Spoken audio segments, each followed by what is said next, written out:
Hello, welcome, everybody. Welcome to TishTalksTech. It is so nice to see y'all.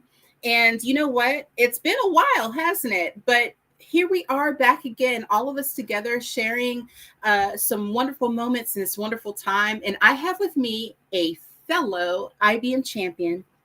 I don't know if you all saw the advert, 30 under best 30, top 30 under 30, a code baker.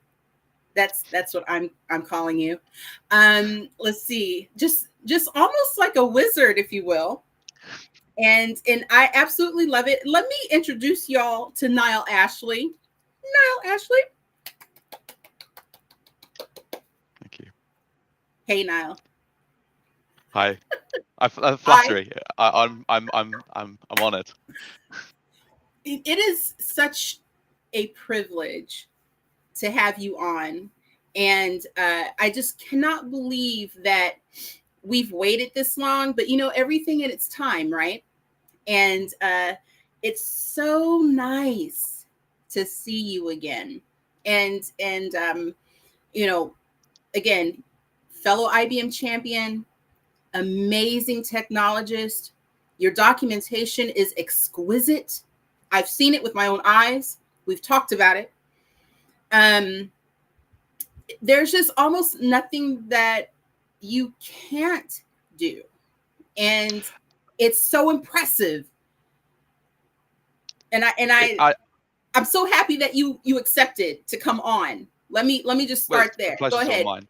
The pleasure is all mine. It's an honor. It's my debut on a podcast. So this is me sort of pushing my boundaries. But I've got to say I've always been as modest as I am. I always like to think that, you know, my big problem is I can do most things quite good, but I can't do anything exceptionally. So I'm sort of one of those jack of all trades, master of nothing. So I can do baking, but I'm not going to be on Bake Off, you know. And I can write documentation, but I don't think I'll ever publish a red book. So I'm just glad to be appreciated for what I can do, and not need to hit these exceptional highs, you know. I get it. Niall, tell me all about yourself. So I want to start with, what do you do exactly? In my free time or in my profession? Both. Ooh. So my start current with profession first. I thought that would probably be the smart thing to do, yeah, especially if my boss is watching this. Okay. Got to justify the income, haven't I? There you go. That's it, yeah. So I currently work as a technical consultant for 𝗓𝗏𝗍, which is a company in the United Kingdom. I specialize in security. So for me, the majority of my time is sort of security administration, low-level security engineering. Generally, I'm sort of specifically using RACF and Unix system services. I know there are other products, ACF2 and Top Secret. I haven't got around to those yet. I'm still, you know, in this journey. And I, as I say, it's mostly kind of low level. But what I'm doing at the moment is I'm working my way through security assessment criteria. I'm getting to learn how security assessments and you know, auditing and remediation are all undertaken. And then the long-term goal is to go into penetration testing.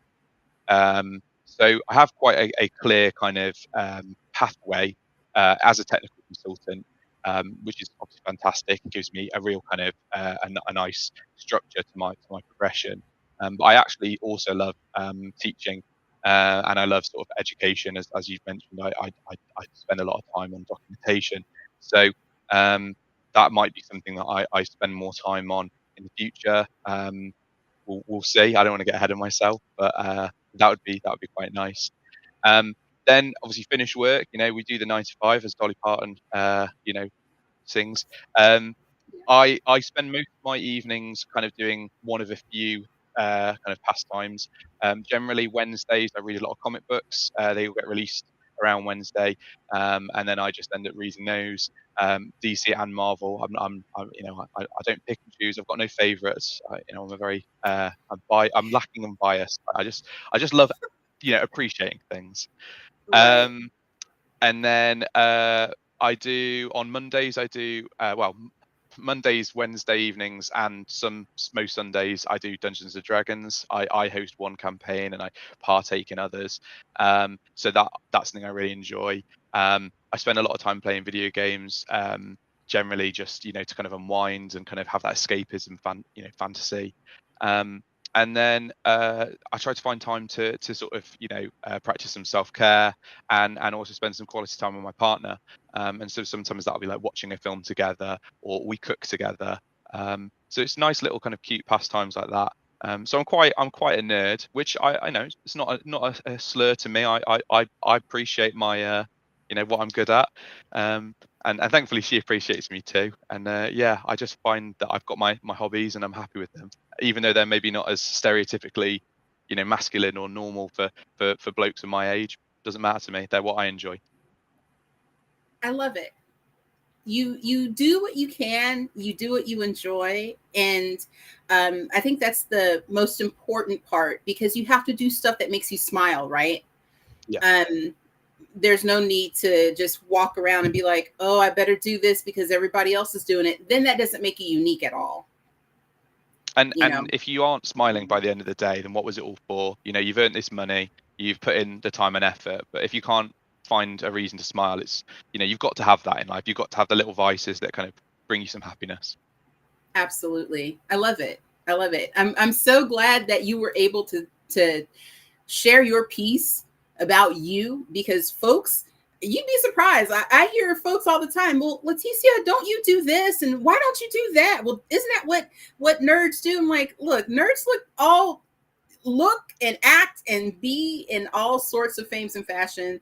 And so, yeah, like you, I kind of profess myself as pretty nerdy as well.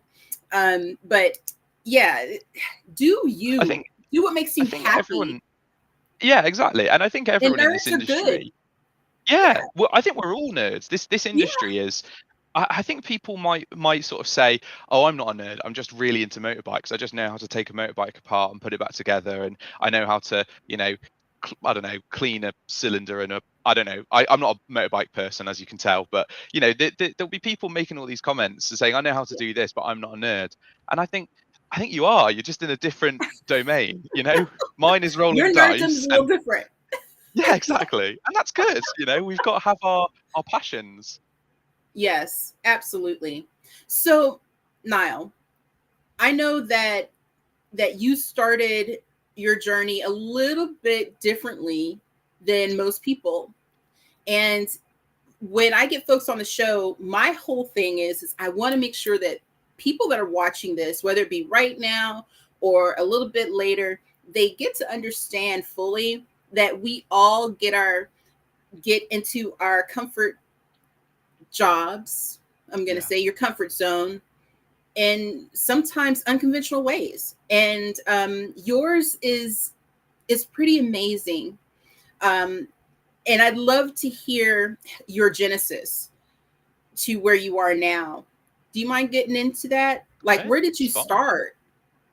I'm probably going to be crucified by people like 𝗵𝗵𝗹𝗶𝗆 for saying this, but in my hubris as an ignorant youth, I did think the mainframe was dead, because that's what I'd heard, and that's the sort of teachings of my education. My IT and computer science teachers. I did want to work in IT, and when I left school, I did consider an IT apprenticeship. I considered an IT kind of computer science course at uni, but I actually quite liked working on tools. I quite liked, baking, building, woodwork. So I wanted to do something kind of engineering. So I actually went into aeronautical engineering after I finished college. And I did an apprenticeship. I worked at Airbus for a cumulative 4 years, but I didn't personally feel like I had many opportunities to progress there. I didn't really enjoy a lot of the culture. There's a lot of things that weren't for me, and they are for other people, and more power to them. But I took the kind of decision to leave, and I was really lucky and quite privileged that my parents were supportive of me, and I moved back in with them. And then I was working part-time as a barista, and I sort of I'd heard about these opportunities at a company called BMC Software, and I decided to apply. And I, at the time, as I say, I'd sort of thought, well, is the mainframe really sticking around? And within, you know, my interview, I did some research, and then I asked some more questions in my interview. Obviously, I was totally wrong, you know, happily to admit that. And yeah, I started at BMC Software in November 2021, and I joined just in time for the GSE. At the time, it was still virtual because of COVID. So I got my first insight to GSE within my first week, and Okay. I never looked back. You know, by February, I applied to sort of be a part of the committee at BMC, sorry, at GSE, and then yeah, I worked at BMC for 18 months. A lot of my colleagues had decided to, well, some of my colleagues had decided to start a business called 𝗓𝗏, and yeah, I wanted to give that a chance. So I left BMC to work there. People at BMC are fantastic, you know, got every respect for them, but yeah, I just I made that decision for myself, and sort of that's led me to where I am now. So yeah, very, very different than, you know, and maybe if someone's left school and they've, I don't know, they've gone to Manchester, they've done a course on IT and enterprise IT, and then maybe they've since been offered a direct route to, say, Barclays. I know Barclays have worked quite a lot with Manchester Metropolitan Uni, so they've got quite a clear route of, you know, school, uni, and then job. Whereas for me, it was a bit, I don't know what I'm doing, and we'll see where life takes me. And thankfully, it took me the right way. Wow. But it's so brilliant to hear, and humbling, because you don't think that a lot of times this is where I'm going to be. Like, I'm going to end up on a mainframe. It's like, I don't even know. But you took that leap of faith and said, whoa, yeah, I can do that. I can do that. What made you choose mainframe, or did the mainframe choose you? Yeah, maybe it's like the wand in Harry Potter, or the kyber crystals in Star Wars, and that's just proving, by the way, how much of a nerd I am. I know the And I'm exact shaking my crystals. head because I know exactly what you're talking about. Thank you. I've just seen. But yeah, I feel like maybe it did choose me. Yeah. But on some level, I've always loved the challenge, right? And I like, you know, when people say kind of you're you know, a sort of a sub-assembly aircraft fitter, so that's your job, and you're, you know, we don't expect or anticipate you to be able to do more than that. And I like saying, watch me, you know, I'll do it. When I did my apprenticeship at Airbus, you know, there was people there just sort of happy to get a pass, and I was there going for the merits and distinctions. I took a specialist placement so I could work with computer-aided design, so CAD software and prototyping. Again, I thought, if I can, I want to challenge myself. And I did. When I first started learning about the mainframe, I thought it's amazingly, you know, phenomenally incredible piece of hardware. You know, it's sort of like comparing a mainframe to a normal computer is like comparing Formula One vehicles to, like, you know, your, I don't know, your VW Golf. Like, they're night and day. They're both, you know, the same banner. There's both cars, or they're both computers. But and I just thought to myself, you know, this is a really amazing piece of kit. This is also very different than what everyone learns at uni. You know, a lot of my peers, they went to uni and they all did C, or they all did Java, or they all did. And I thought, I want to do something different. I want to be the one who stands apart. And you know, yes, maybe the green screen does look a little archaic, but I want to see what can be done on it. And you know, yeah, so I sort of challenged myself. So, but as I say, I think maybe the challenge found me. But it's been a mutually beneficial, I'd like to think, a mutually beneficial arrangement between the mainframe kind of career and me. So Absolutely. And you were just gliding down the path, and I love it. You didn't let anything stop you. You saw it as an opportunity, not only to learn something different, but to challenge yourself and just be the winner that you naturally are.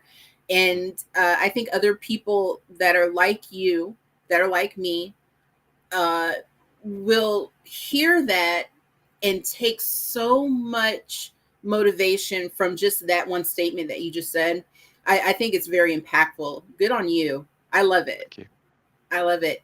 I want to ask about your time when you switched from the aeronautical stuff and you went into being a barista?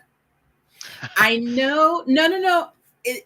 We chuckle, we laugh, but what did you learn when you made that transition? I think it's really important for people to hear.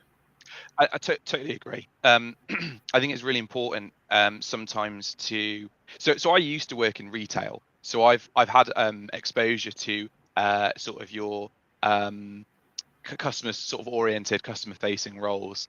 And I have dealt with really difficult customers in the past. And unfortunately they exist, and some people have that kind of, maybe sounds harsh, but that entitlement that the kind of world revolves around them, and that things have to be done their way. And unfortunately, when you're on minimum wage and you're stacking shelves or running a till, you can't magic a product up if it doesn't exist anymore. Right. So I was exposed to that. And then when I was in Airbus, obviously very, very different. You're not working kind of stocking shelves and serving customers. I never met, say, Emirates, or I never met, Ryanair kind of personnel. I was just someone installing sub-assemblies and working kind of on that kind of in that area. And then there was a whole other team that kind of got to make more important decisions and pass the products on. So it was very different, and I think it was humbling to go back to a customer facing position, to go back to a role where I see people, face to face. I kind of answer their questions, I help them, and I try to give them the best experience possible, building that rapport, and making that kind of two-way relationship, that they trust me, and that they know I'm not there to sort of rip them off or anything, and they're maybe willing to give me a tip, but then equally that I'm kind of giving them what they want. They're going on a date or they're having a day out, they deserve a nice time. So it's supposed to be mutually beneficial. And I think that was actually, granted, at the time I worked that part-time role in between job interviews as a source of income, just so I could stay afloat, so I didn't kind of sink into debt. The rent still actually, well, quite, yeah. Yeah. It's not going anywhere. They're not going to accept an IOU. Exactly. But I think it was really, it was actually really beneficial, because now, when I work with clients and I have calls with senior managers from these kind of, it's insurers or ironically retailers, I sort of, I go back to that mentality of I have a customer in front of me. Now, granted, it's a different type of customer. It's not someone who comes in with a £5 note and says, I just want a black latte. Or I say, this shows how little I know about coffee. Black lattes don't exist. Americano, I guess. I clearly wasn't a great barista, but that's besides the point.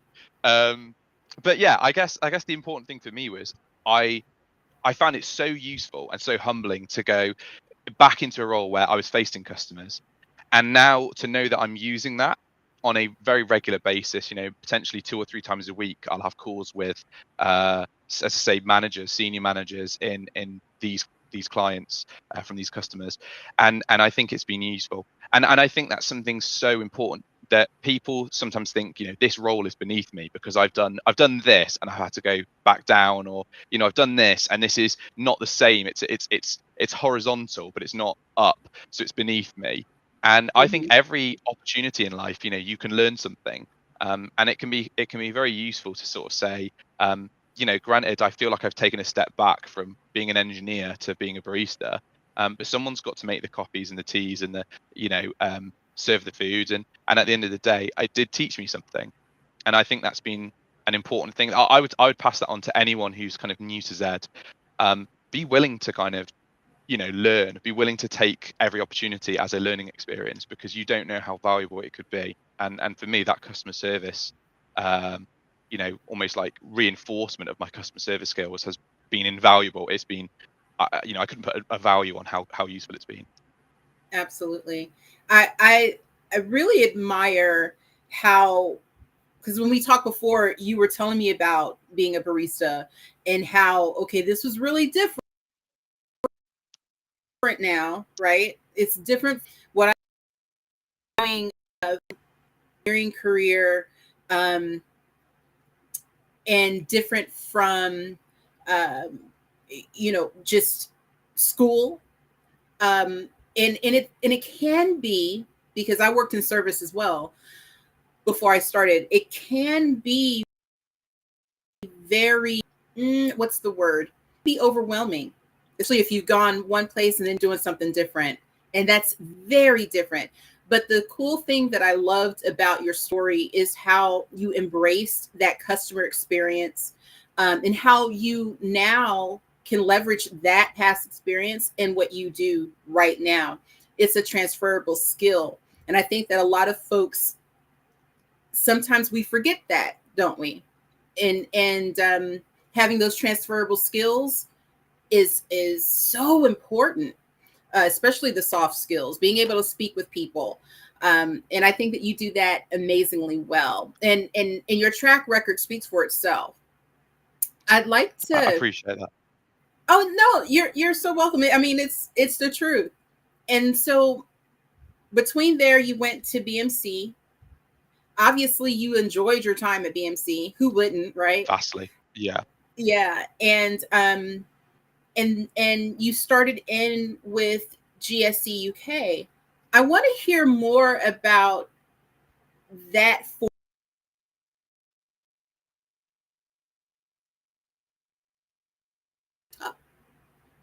Looks like I came down and came back. I hope that you heard my question. I wanted to hear more about that form of advocacy. Yeah.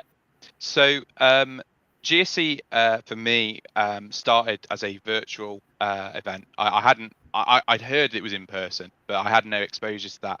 When I first joined, as I say, in my very first week, I was watching sort of sessions hosted online, and they were the 101 stream, which was primarily what I was watching, was hosted by I think it was Roche, possibly. I might have mispronounced that, and 𝗏𝗏𝗏𝗏.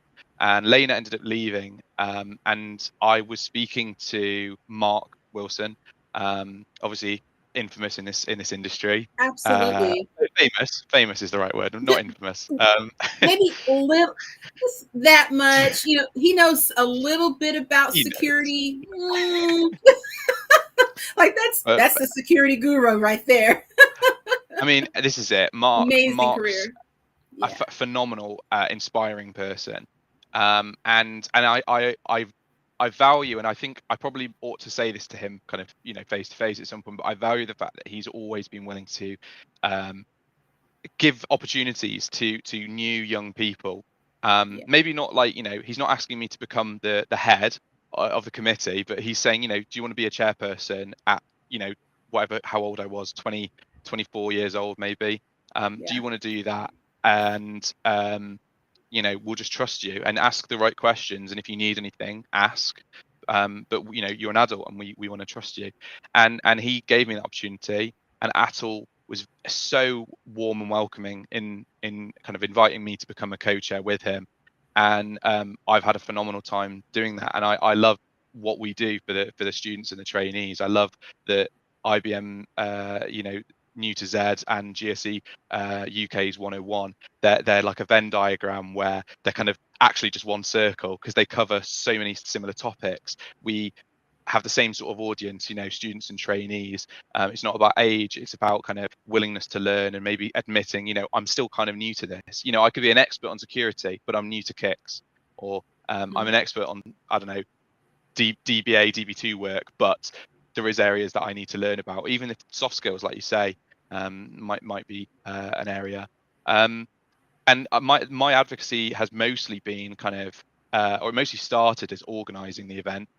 So we would have our stream, our little kind of niche in our room, and I'd say, okay, which sessions do we want and which do we not?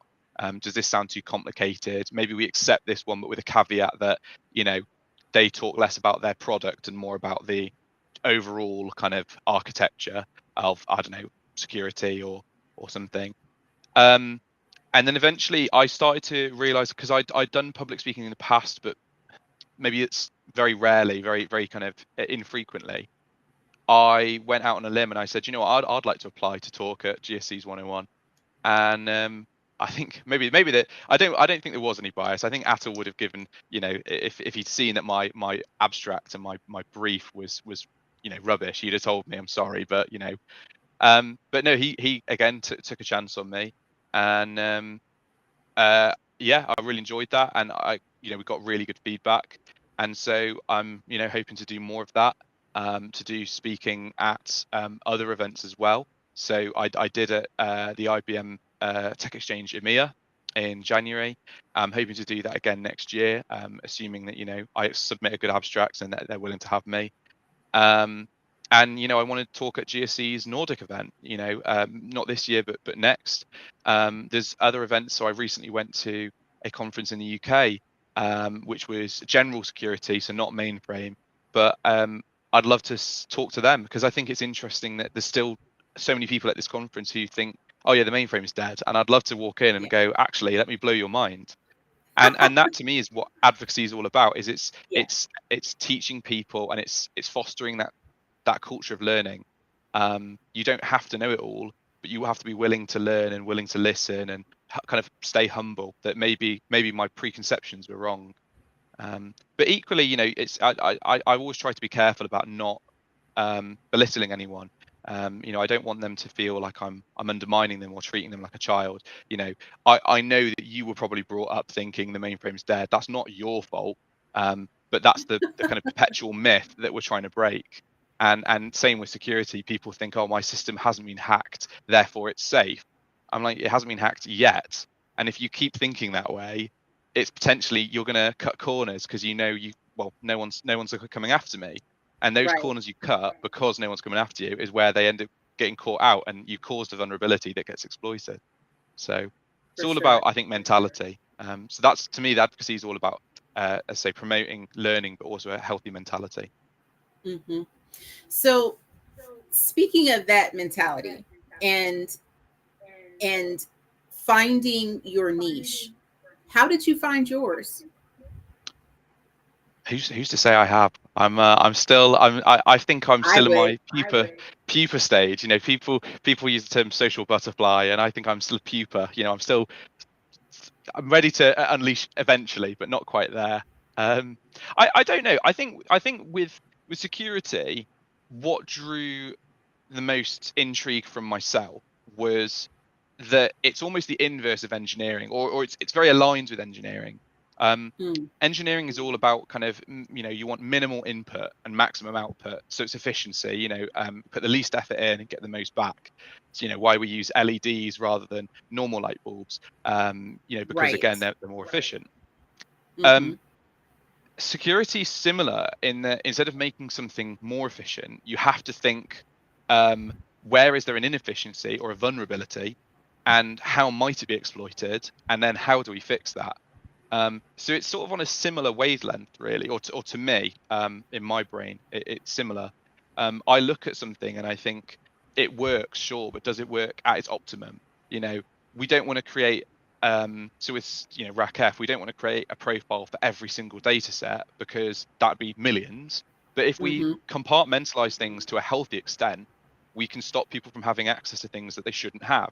And we limit that ideally based on, say, role-based access control. So instead of giving access to each user and then having to manually change that every time someone goes off on maternity leave, or they leave the company, or they transfer, we do it based on groups. And that's always been something that just makes sense to me. And I think that's kind of how I fitted into that niche. I thought about security from an engineer's perspective, and yeah, it just sort of clicked.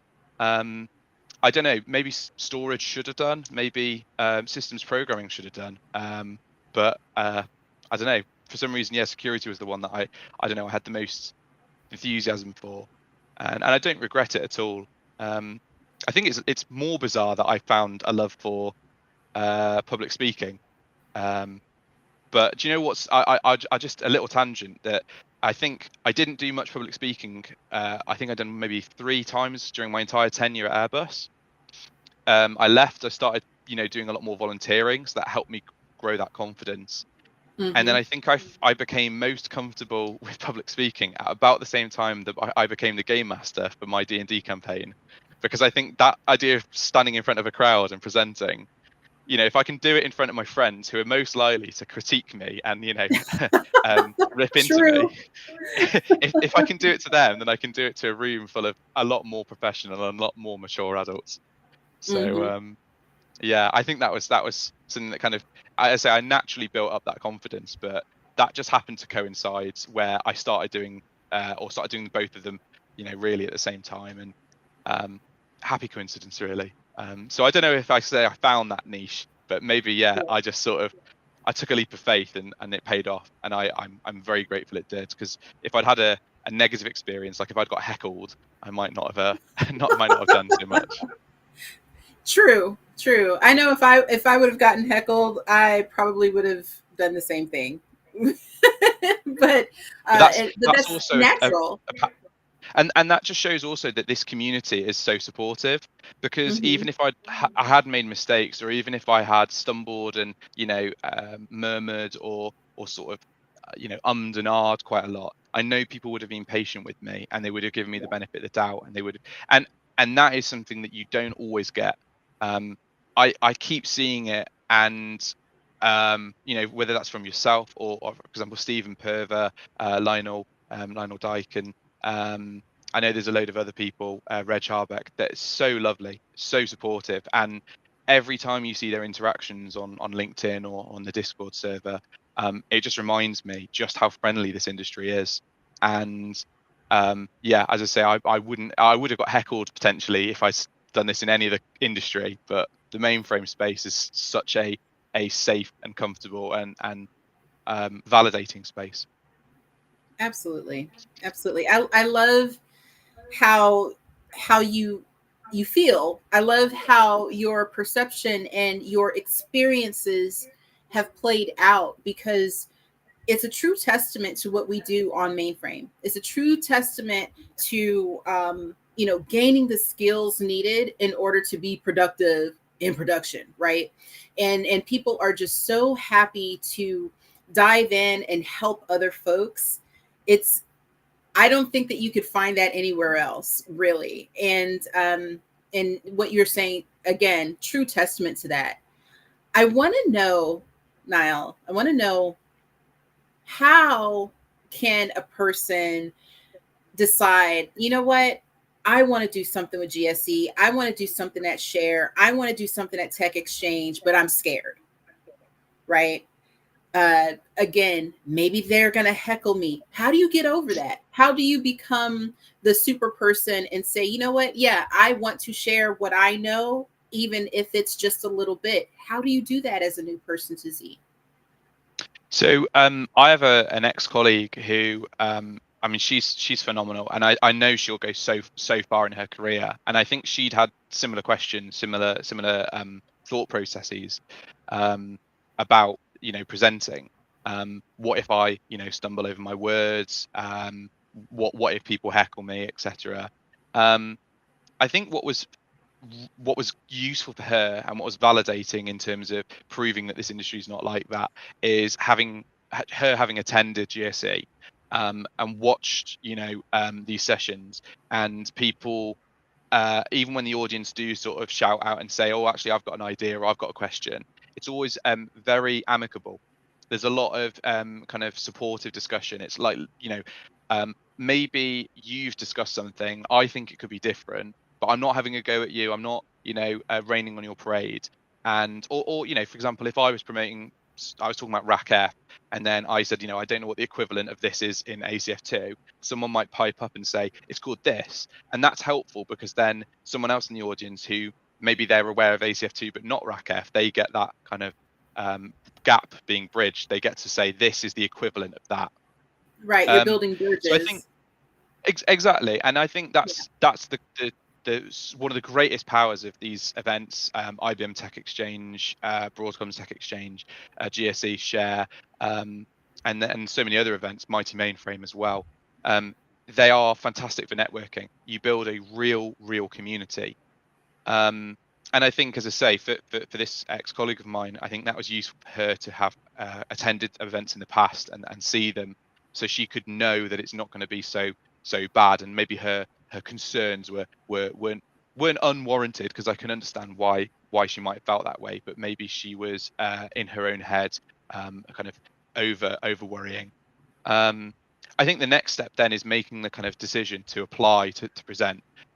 People sort of say to me, "Can I?" And I sort of say, well, "It's not my decision. We have the call for papers, and ultimately we'll take a load of abstracts and briefs in, and then we sift through them to find the best. Or maybe we have two that are very similar, and we have to weigh them up and see which person is. Maybe we go for the person who's got the least experience presenting, because we want to give them a chance, or maybe we go for the one with the most experience because they're a known variable." So that's a whole process, and I know every kind of organization will handle that slightly differently. But I think the main thing is write an abstract and send it in, and maybe before you do that, send it to someone like myself or Atul, and say, like, this is what I would like to send in. Do you think I could write this better or differently, or do you have any pointers? Now, this ex-colleague of mine, she presented at GSE UK's virtual event, and she sent her slide deck to us, and we reviewed it, and we gave her some pointers, and she made the changes within like 2 days, 48 hours. And we had people who we waited, and they never sent us their slide deck until the day that they were presenting. And she was just absolutely on it. And I think that was a testament to her, because now, again, we have her as a known variable. She will send us the slide deck, we can review it, and we know what content's in store. We know that she's not going to promote a product, she's not going to provide too complicated materials for trainees. And this other person, we could say, well, as good as their session was, ultimately, in the process, we were quite tense. What if their slides are just not where they should be? They're too product focused, or they're too complicated. And what do we do then? On the day, we have to make a split-second decision of, do we let them continue, or do we say, I think this is not the right material? So she did all this, and she set herself apart in the perfect way. And I think that's something that I would advise to people is, if you have materials, if you want to present on, I don't know, a given topic, security, databases, maybe it's soft skills, public speaking, or about humility. I know 𝗓𝗏 does a phenomenal session on imposter syndrome. Maybe you're hosting, chairing a panel. Just write an abstract, maybe write some slides and send them in, and just ask, people like myself or Atul, or maybe one of the other chairs from GSC. I know, Marcus Davidge is fantastic for DBA, DB2 work. There's all sorts of people you can ask, and they will support you. And ultimately, if you then submit it into the call for papers and it gets accepted, I think you just have to give it a try. And if you try it once and you realize that, people won't heckle you, and they're genuinely there to learn and to, thrive, I think then you'll say, do you know what? I'd love to do this again. I was worried before, and now I cannot wait. I'm going from one end of the spectrum to the other. I cannot wait to do it again.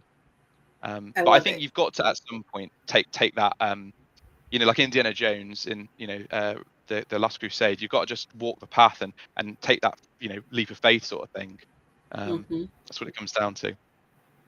It is what it comes down to. And folks, I don't know if I could bottle it and give it away, because I could never sell it. But if I could literally bottle confidence and just give it away, just pass it out, I wish I could do that.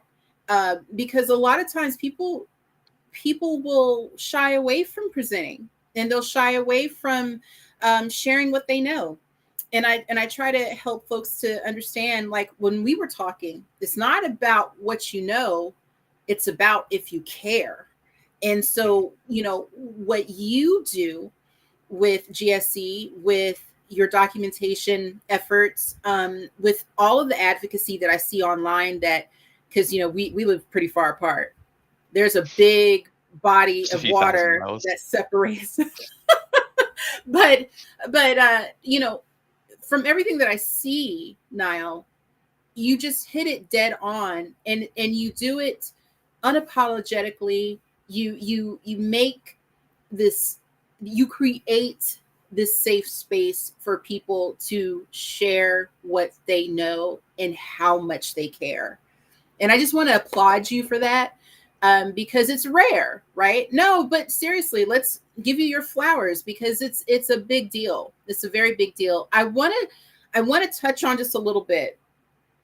We were talking, and hopefully this is okay, but we were talking about some of your documentation efforts and how you have formulated documentation that's easily readable, and people that are new to Z would just be, when you showed it to me, you guys, let me tell you about this documentation. So Niall has, just hold tight. Niall has this documentation that is so easily readable. It's so, the flow of it, the whole thing. He starts from, this is how you log in. This is how many times you have to stay logged in. You have to make your attempts before you get logged out. This is what you need to. It's like a step-by-step comprehensive documentation. And I cannot wait until it's available. If it's available, I don't know if it's just a 𝗓𝗏𝗍 thing, but Niall, I want to make it open source. I want it to ideally be thank you. And I think that the problem for me was a lot of times people say just read the IBM documentation, and the IBM documentation, right? It's phenomenal, but I think the problem that you get, and this is something that's true for not just documentation but for people as teachers, is when you have too much knowledge and too much content, sometimes you don't know which bits to filter out. You don't trim the fat, and at the end of the day, you need a bit of fat. Everyone loves a Wagyu steak, and you've got that marbling, and as you can tell, I'm into food. But when you when you get a steak, you don't, or even bacon, you don't want a massive rim of all this fat, which is just not edible. You want to trim that, and that to me is what I try to do with the documentation that I'm writing, and I will just say I'd like to give credit publicly and say like Lucas Yax, 𝗵𝗲 𝗀𝗃𝗃, there's 𝗪𝗏 and Grace Abuo from University of Wolverhampton. Phenomenal. They've been kind of, I think it's unfair to say guinea pigs, but they have supported me with this documentation. They ask me questions that make me think I need to write that down, or they'll ask me something and I go, I should phrase that better. I should provide an example. But I think they've really helped me. But yes, this documentation is designed so we can teach people anything. Ideally, from day one, someone could pick up RACF, within within their first week or couple weeks. Mm-hmm. So what is RACF? What is an ESM? First of all, where does it sit on the mainframe? So you have your mainframe and you kind of have your monitor, and kind of what's going on in between there, and you've got like 𝗏𝗔𝗍𝗫ure, your ESMs, you've got SAF and ZOS, and I touched on little things like from a security perspective, MVS and ZOS are kind of interchangeable titles. Granted, they are different kind of products, but they essentially refer to the same base operating system. And at least from a security or a modern, like beginners level security trainee, okay, you don't necessarily need to know all the differences. And then it's all incremental. You just build up little by little. So what are profiles? Generally, how do they work? Let's look more specifically at users, and then separately from groups. And I like to color code. I'm probably very, I don't know, maybe it's OCD or I'm somewhere on the kind of autism spectrum, but I love to have colors and break things down. And I like to write out diagrams where I say, this is exactly how it would look. Like if you run this command, this is almost one-to-one what screen you would get in 𝗏𝗃𝗀𝗃. Mm-hmm. And here's the equivalent. Say if you're looking for user, the equivalent of doing 𝗓𝗏𝗏 versus doing, just looking them up in 𝗏𝗃𝗀𝗃, and saying like, things like, you'll notice that one of them uses Julian date and one uses the kind of American date format. Yes. And I just think it's so useful to point these things out, because it's such a difficult field to pick up. You can have all the enthusiasm in the world, and if your teacher doesn't know where to kind of trim the fat and they try to teach you everything, 50 years worth of knowledge, in one weekend or in 1 week, your brain is going to be fried. It's sort of like that meme at the moment of sending petabytes of information into someone's Neuralink and their brain gets overwhelmed. That's what it can feel like. Right. So I think it's important that we overhaul as an industry our documentation. And yes, you can have your technical docs and your your IBM run books, but also why can't we make better, ideally free open source resources for trainees? And yeah, I think the ideal would be at some point to work with 𝗓𝗏𝗍𝗍, maybe Open Mainframe project and IBM, and basically make a document that, or certain sets of documents where I can say this is your beginner's guide to RACF, and we just publish it. And then maybe one day there's an equivalent for systems programming or DB2. I just think, yeah, it's such a difficult industry, and I've just got it here actually, but I love this book. What on Earth is a Mainframe? Phenomenal book. Massive credit to the writers, but some of the resources in the appendix are out of date now, because this book was written around, I think, 2008. And again, that's why I think this is like 15 years now. Like, we need something new. We need the next equivalent. As much as the content hasn't changed, if your references have, and maybe if your software has changed just enough that the menus look different, again, can we stay on top of this? But that's just something I'm passionate about in my free time.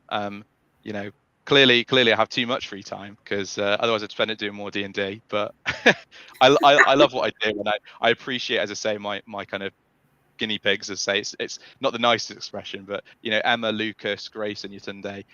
So grateful for them, and I know that, again, they'll go far in their careers. They're so willing to learn, and they're so willing to support me. Again, this industry is just fantastic for it, and I cannot say enough, sing their praises enough. I love that. Take care of the people that take care of you. There's nothing wrong with that. So when are you going to publish the notes? Because, like I said, there are some folks that would just be knocking your door down. Number one, they probably will by now. I know when Devontae had put out on LinkedIn a couple of weeks ago about his notebook, right? And he was like, "Hey, I think I'm ready to do that. I want to do that." And he's like, "Does anybody know of anyone else that has some really good notes?" And the very first person that came to mind was you, Niall. And I think I even put it out there. I was like, "Oh, you need to call Niall Ashley ASAP, because that notebook is chef's kiss, no pun intended." There is a person from IBM who I have been speaking to, and so I'd originally spoken to some people from the GSE UK kind of committee who work at IBM, Louisa and Joe, and they'd pointed me to someone called Anthony from IBM, and I need to, because I've actually revised the documentation a phenomenal amount. I need to send it to them and get it kind of reviewed, or also ideally get it reviewed by 𝗓𝗏𝗍𝗍, because obviously it's sort of potentially our brand, that we want to sort of showcase that knowledge. If I get it wrong, I don't, that might not be so good. But yeah, I think that's definitely something I'd like to do. I don't think it will be this year, because I still need to trial run the materials a couple more times. We have 𝗓𝗏𝗍𝗍 have just had some new people join, and they are currently in the middle of training courses. But within maybe the next, I don't know, 4, 5, 6 months, maybe I run through the materials a second time with them, so I've got more insights, more perspectives, and more kind of notes to say, okay, I need to amend that and refine this. But ideally, maybe 2025, I could start sort of having some of the notes published. But in the meantime, like if there is anyone out there who, you're, say, a sysprog, or you're a I don't know, you're working in a different subsystem, or maybe you're in sales and you're thinking, I want to understand RACF and security on the whole, on a kind of holistic level. I'm more than happy to send materials out and to sort of teach people. Ideally, obviously, in my free time, I don't want to detract from my kind of day job, but I'm very passionate about teaching and learning. And if someone wants that, please contact me on LinkedIn. I'm more than happy to help. And yeah, I just think, if we all understand security better, then hopefully we can all do our bit to, make sure we don't get hacked and get, I don't know, fined by the EU or getting breach of GDPR or anything. So exactly. so Security is ideally, everybody's business. It is, and a little bit of conscious security work now can save hundreds of, potentially millions, or even for a company big enough, maybe like Google, potentially billions of dollars worth of, or euros worth of money saved. And that's going to be a lot of jobs that won't need to be cut and people who won't need to be made redundant if we're all just that little bit conscious of security. It's I know I'm not an expert, but I think that was what makes me a better teacher, is that I know I don't have a decade or more worth of information to pass on. I don't have too much to teach. I have I've kind of got that 2 or 3 years in, ready to kind of say, actually, here's the bits I think you should know for now. Everything else is sort of, maybe again we get there in the future incrementally. Yeah, there's nothing wrong with that. And for those that are security challenged, if your security budget is only this big, by the time that you have your incident, you'll have all the money you need to fix that security incident. That's definitely the truth. There was a report by IBM actually, with I think it was the Ponemon Institute, or Ponemon, something like that. There was an institute who worked with IBM, and they did research, and they found that I think it was 51% of companies are increasing their spending on security. And I was talking about this at this recent conference, and I said, that's fantastic, but I always think you've got to look at, okay, what about the 49% then? What, you've got the majority, but what about the other percentage? And they reckon that 49% are either going to maintain funding or decrease it. So you're looking at, let's say, up to 49% of companies studied, as part of this report, up to 49% are going to decrease, and they think, oh, it's not a priority. But like you say, as soon as that hack comes in, and they find out they've had a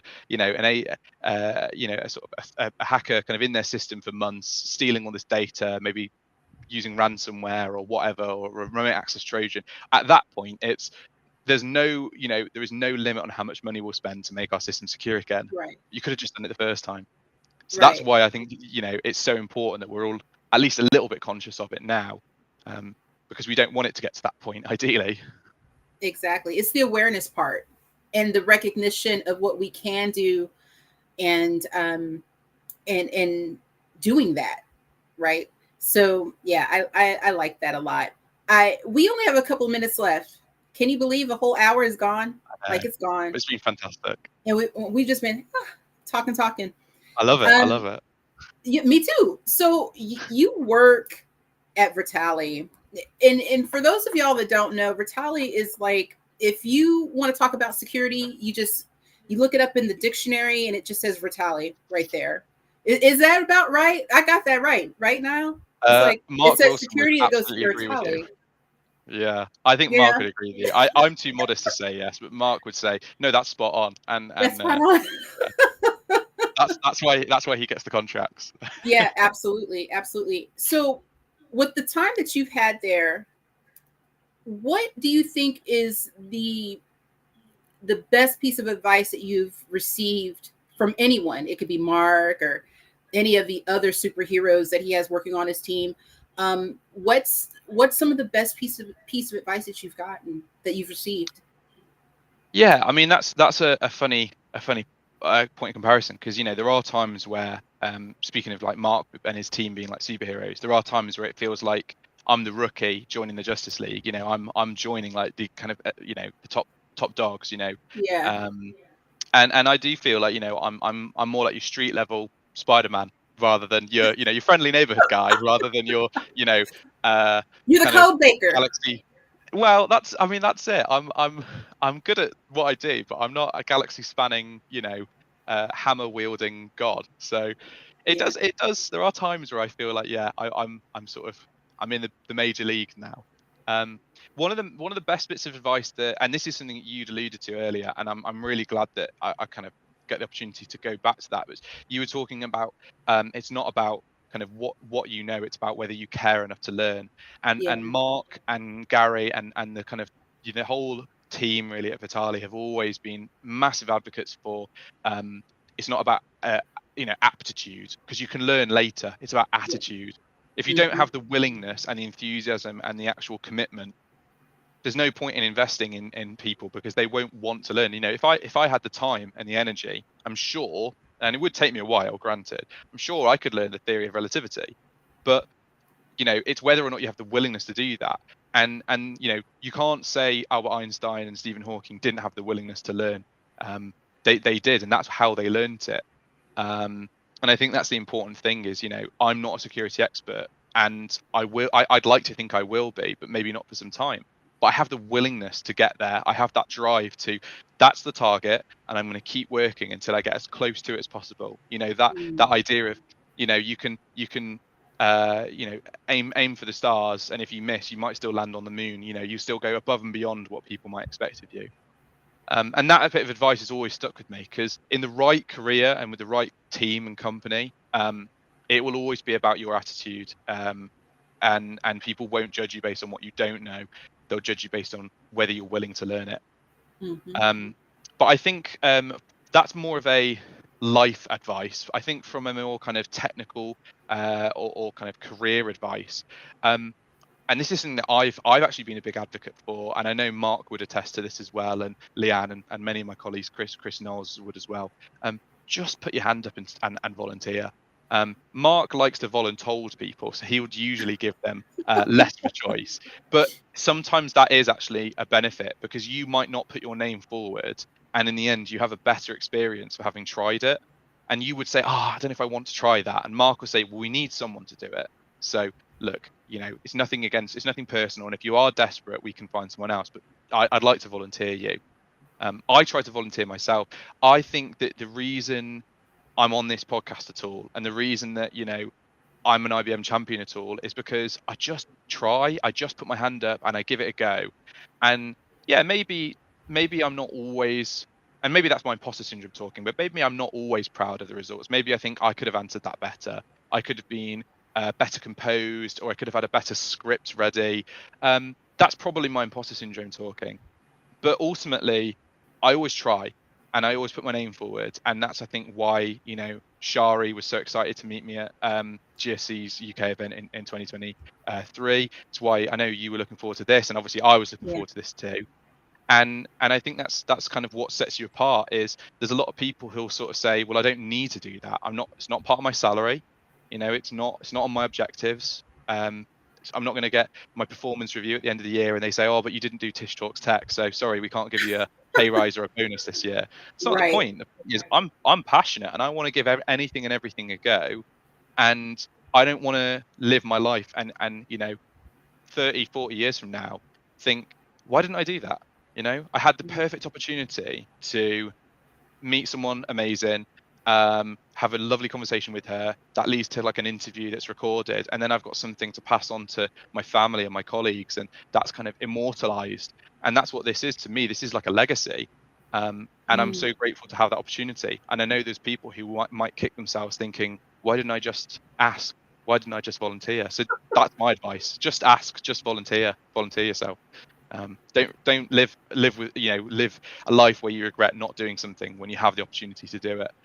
That's not to say like overwhelm yourself. Don't take too much of a burden on. But yeah, I mean, if you have the resources and the energy, just give it a chance. Yeah. I think that's probably some of the best advice that has been given on this show, and out of the 40 sessions that I've had. This is amazing. This is amazing. Niall, you are so well-rounded. You're funny. You've got great family. You've got an awesome partner. And I know she's probably like, yes, this is amazing. I love how, you're just answering these questions. You're so head on. I want to go someplace that we both really, really enjoy, which is food, with the last couple of seconds that we have. Sure. So I nickname pretty much everybody that comes on the show. And for you, I chose Code Baker. We were talking and you told me that you could bake. And I'm going to hold you to this when I come over and, to GSE conference. I'm looking forward to the cake. Yeah. I made Yes. a Greek chocolate cake last year. It's quite rich. It's quite fudgy, almost like a brownie, really. Very easy to make as well if anyone wants to research it. It's called 𝗧𝗏 but it's a really easy to make cake recipe, and I generally make it sort of chocolate orange, but I think sometimes people put cardamom in it. Yeah, I'm going to make that again. And what's good about that recipe is it's actually as long as you don't put a sort of a glaze on or anything, it's actually lactose free, and I think it's vegan as well. So the only thing I need to do is replace the flour with coconut flour, assuming I get the right ratios. It'll also be gluten free, and I have quite a few friends and connections gluten intolerant. So I go, yep, that's fine. I'm gonna do that. So yeah, so I'm gonna try and bake some cake and give that away for free. And it's I don't want to get ahead of myself, but it's also a plan of ours for GSE 101. On the Tuesday morning, we're going to do like not an afternoon tea, it'll be a morning tea, but basically like a little sort of afternoon tea style setup. So I'll make some vegan sort of sandwiches, and we've actually got someone who is genuinely a great British Bake Off contestant who's going to come in and do some cakes with us. So hopefully, yeah, everyone will have like cups of tea, and it will be very, very decadent and upmarket, just like the British people pretend to be. And we'll all put on posh accents and all that. No dog in that. Okay. So that should be fun. So yeah, I look forward to seeing you there, and I look forward to seeing anyone else in the audience there. Absolutely. And I'll try not to do that awful accent again. Now, where did you get that skill from, though? The baking? Yeah. My mum would say that she taught me, but I actually think I've kind of surpassed her. I think it's one of the only things. Your mom's a professional baker, isn't she? No, my mum's as professional as a sort of a mum is. She's very good. Then she's professional. But she's a fantastic baker, but she generally doesn't try new recipes that often. And I will try a recipe. I will maybe try it 2 or 3 times.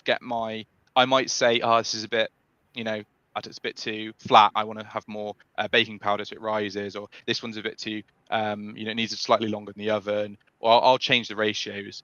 And I do that over 2 or 3 times, and then I kind of have a note of this is the ideal way of doing this cake. But she's happy to have those notes and then keep doing that. I like to then go, okay, I finished with that cake. Let's try something new. And I think it's more fun for me to say, what's the next chapter, and what's the new flavor.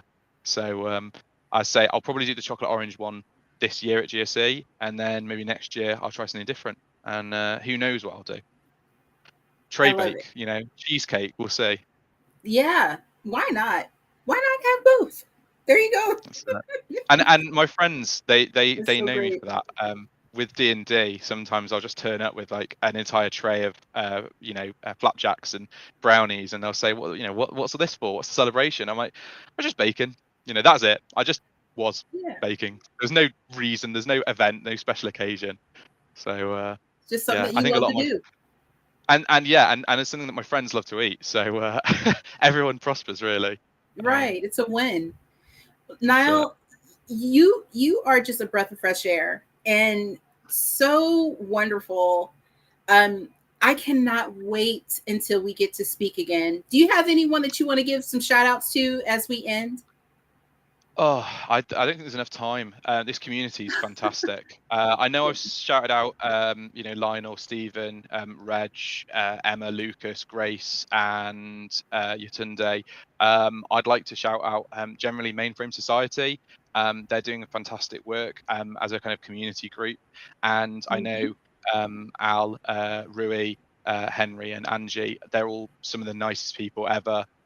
They're going to, create such a nice space for people to kind of share their perspectives and to work together. I know they've just started a podcast, so I don't know if I'm allowed to shout out a competitor, but that's not a competition. It's okay. Well, you know what? Yeah. You know what, how, and I've heard this before, and let me just say this really quickly. Anyone that advocates for the mainframe, you can't compete with that. That's not a competition. You know what that is? That's a group of your peers, a group of your friends that really care about the code. And again, it's not what you know, it's if you care. And having folks that care enough to take time out of their busy schedules to, because this is a very expensive hobby, to to advocate for the mainframe, want to educate other people, have whole platforms just so that folks can sign in and learn something and give that back. That's not a competition. That's the work. And that's how I see you. Yeah, and Mainframe Society. And I mean, gee, there's so many folks with podcasts. 𝗏𝗏𝗠, and there's like 7 others. We are all in this together, and we're trying our best to make sure that the mainframe is known. People see it and it's in plain sight, but they don't really know the mainframe like we know the mainframe. And that's a lovely that's message, all I think. Yeah. To say, like, you know, we grow, we thrive, and we succeed together as an industry. You know, granted, you know, there kind of can be times where maybe 2 companies are doing competing products, but ultimately, as a society, as a kind of a community on this same shared platform, we're all in it together. And I think that's great. You know, what it's all about, what brings us together rather than what sets us apart. And on that note, Niall, Ashley, thank you so much for taking time. I know that it's late where you are, but just taking the time to spend with us and to motivate others. You truly do care, and I just appreciate you so much. Thanks for coming on. It's my pleasure. Honestly, thank you so much for having me. It's my pleasure. And I'll just go ahead and take us to our parking spot. So look, you guys, we were in it to win it today. Today was such a wonderful day with Niall Ashley, and we have learned so much about his journey and how he made that transition. I have notes here. We have aeronautical engineering. We have a time as a barista. Yes, a barista. We have our time at BMC, the volunteer work for GSC UK, the awesome job that he's doing over with the folks at 𝗓𝗏𝗏, and an IBM champion. You just can't get no writer. That's not a word. We're gonna make it a word. So, I said a black latte earlier, so I'm in no position to comment on anything. It's okay. It's okay. Look, you can do it. You just have to care enough about the code. You can do this. It is not easy, but we can recognize what we can't do. We can marvel at it, and we can figure out what we can do and do that. So let's do it. We can do this together. Thank you so much, Niall, for coming on to the show. Thank you all for listening, and I hope you have a wonderful day. Bye, everybody. Thank you.